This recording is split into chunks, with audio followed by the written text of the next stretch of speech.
dando sequência às discussões sobre epistemologia genética, agora nós vamos entrar no conteúdo da epistemologia genética, né?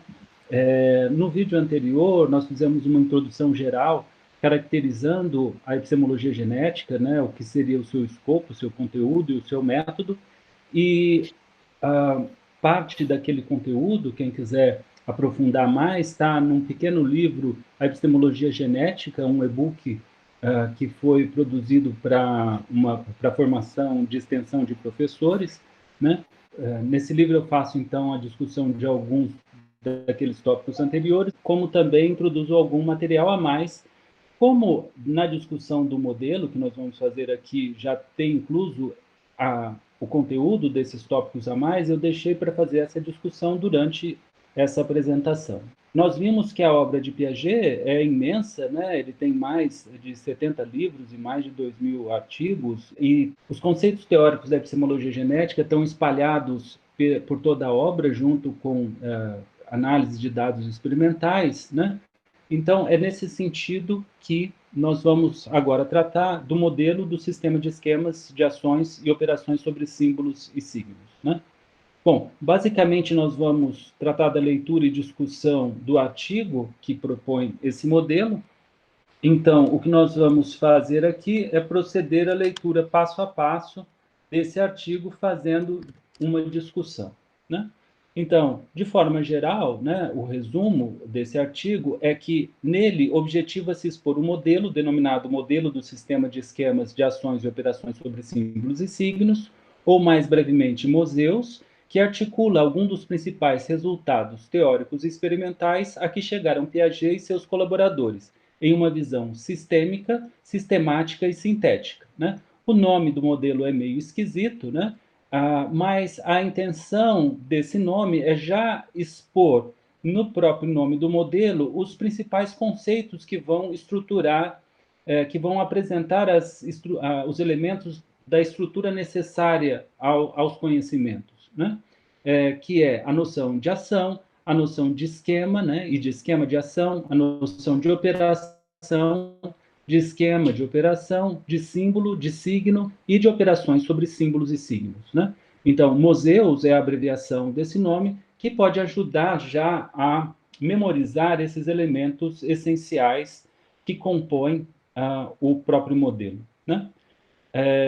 Em especial, aqui, o termo modelo significa uma representação esquemática abstrata da experiência, cujas relações entre os seus elementos podem ser exploradas por meio da lógica e da matemática, para se deduzir daí propriedades que correspondam com uma precisão suficiente a propriedades empíricas diretamente observáveis, né? Então, o modelo é uma estrutura teórica e, fazendo, então, as deduções a partir do modelo e a manipulação de algumas entidades matemáticas que correspondem a entidades relativas ao comportamento do sujeito, pode-se deduzir coisas que vão acontecer, né? Isso permite uma compreensão do que se está em jogo, né? Com o MOSEUS, busca-se revelar, ainda que de forma abstrata e simplificada, através de hipóteses e definições explícitas, né? Isso é o mais importante, nós vamos discutir depois cada uma dessas hipóteses e essas definições, e vai se explicitar, então, uma estrutura geral e seu funcionamento. Essa estrutura é o sistema de esquemas de ações e operações sobre símbolos e signos, né?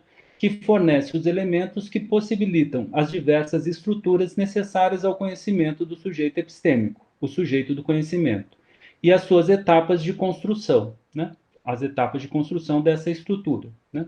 Bem como possibilita a atribuição de significações aos objetos, às situações e às próprias ações e operações que o próprio sujeito do conhecimento realiza.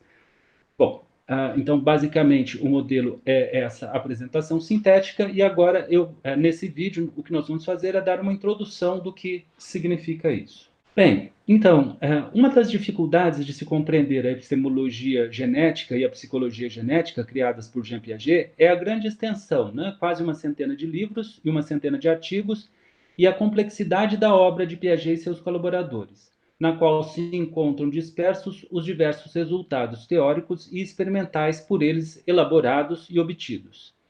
Alguns autores têm se dedicado à tarefa de realizar uma sistematização do pensamento de Piaget. Ramose Chiarotino, por exemplo, que foi a minha orientadora de mestrado, justamente que me iniciou no estudo mais aprofundado de Piaget, né?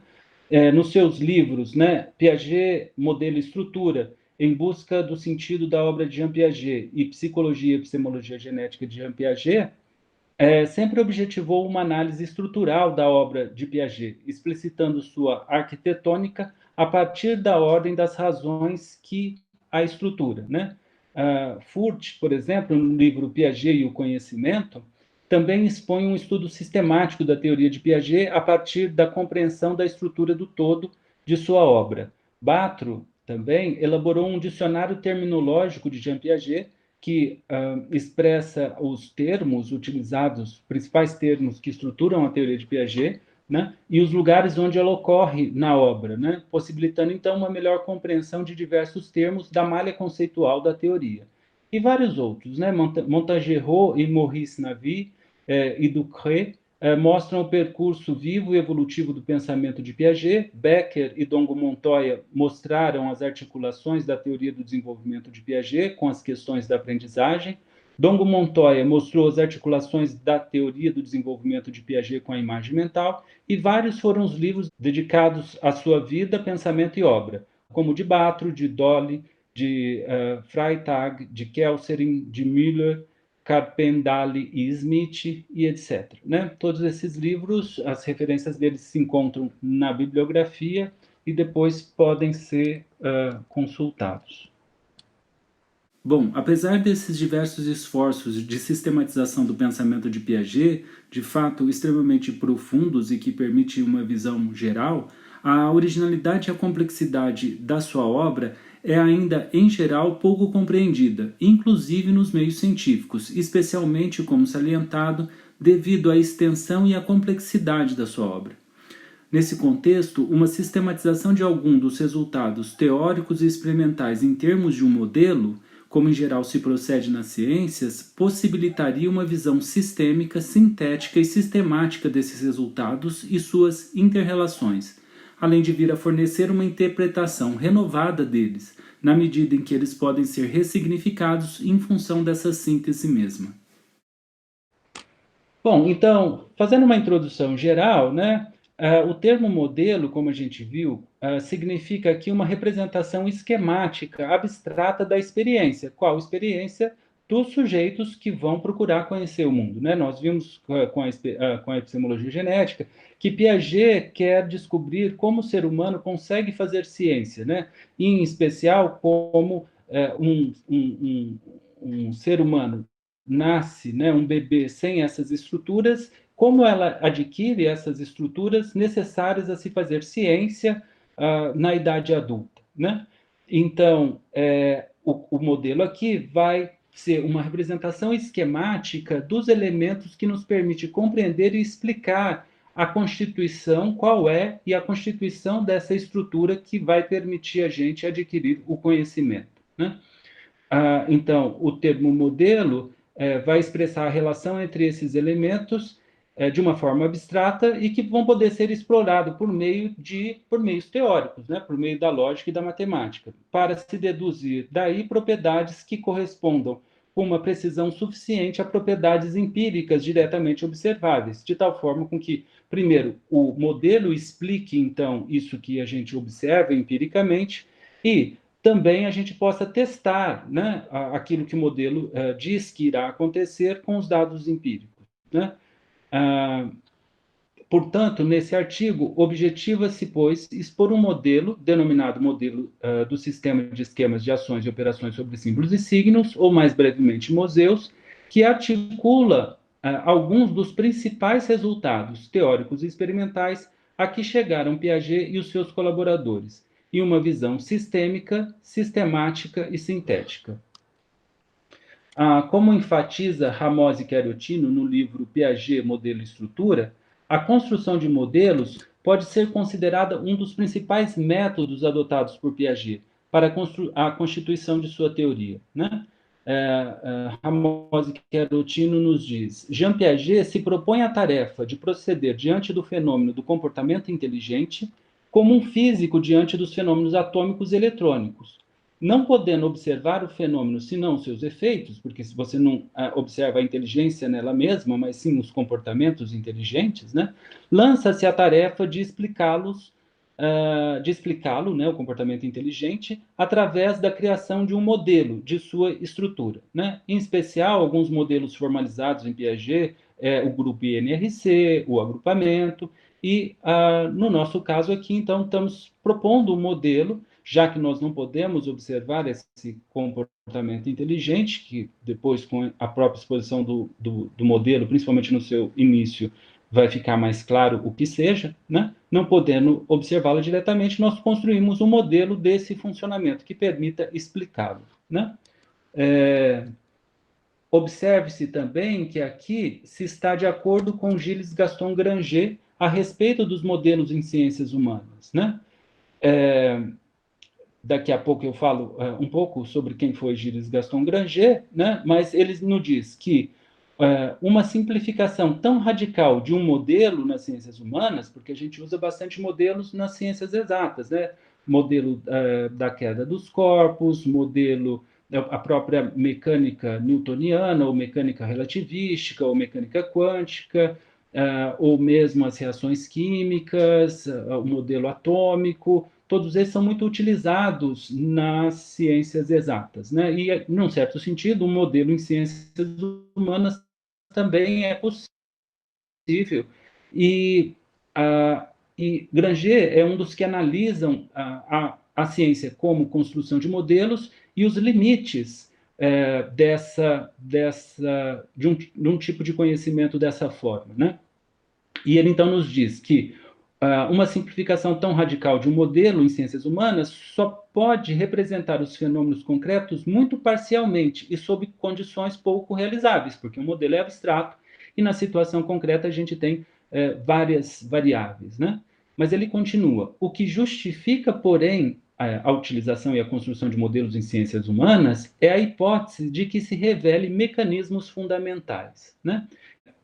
Então, pois, com o espírito de revelar, ainda que abstrata e simplificadamente, uma estrutura geral e o seu funcionamento, essa estrutura é o sistema de esquemas de ações externas e posteriormente interiorizadas, né, internas do sujeito, que fornece os elementos que possibilitam as diversas estruturas necessárias ao conhecimento do sujeito epistêmico e suas etapas de construção, que o Museus, esse modelo, foi elaborado. Bem, aqui vocês veem uma foto de Gilles Gaston Granger, é um epistemólogo e filósofo da ciência francês, né? Faz uma discussão muito aprofundada sobre o que caracteriza a ciência contemporânea. Granger foi o orientador de minha orientadora, de Zélia Ramose Querotino, também de outros filósofos brasileiros, como Arthur Gianotti e como Arley Ramos Moreno, né? E, particularmente, eu tive a grande oportunidade de fazer uma disciplina de pós-graduação com ele, no qual eu discuti justamente não só essas noções de modelo, como várias de suas concepções a respeito da ciência, da filosofia da ciência, da epistemologia e até mesmo da própria teoria do Piaget, do qual ele era um grande entendedor, né? Para quem quiser saber mais sobre as concepções de Granger, eu indicaria esse também pequeno e-book, né, A Ciência Contemporânea e a Noção de Modelo, onde eu falo um pouco sobre essa visão, né, compreensão de Granger, dando vários exemplos, né? Então, basicamente, a ideia aqui da construção do modelo é dar essas linhas gerais que vão nos permitir compreender no seu geral, os elementos que estruturam essa apreensão do conhecimento segundo a epistemologia genética de Jean Piaget, né?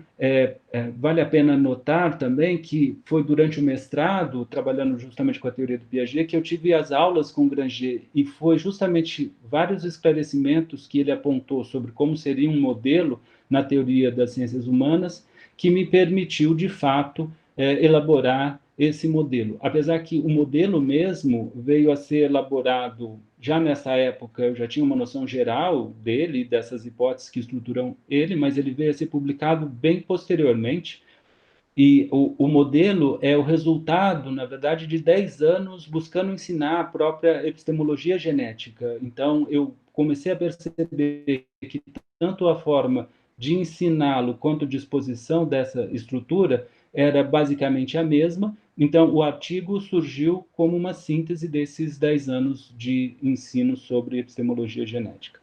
Bom, isso é, então, a nossa primeira caracterização do que seria o modelo. Na próxima apresentação, nós vamos entrar no conteúdo mesmo da própria epistemologia genética e do que expõe o modelo. É isso. Obrigado.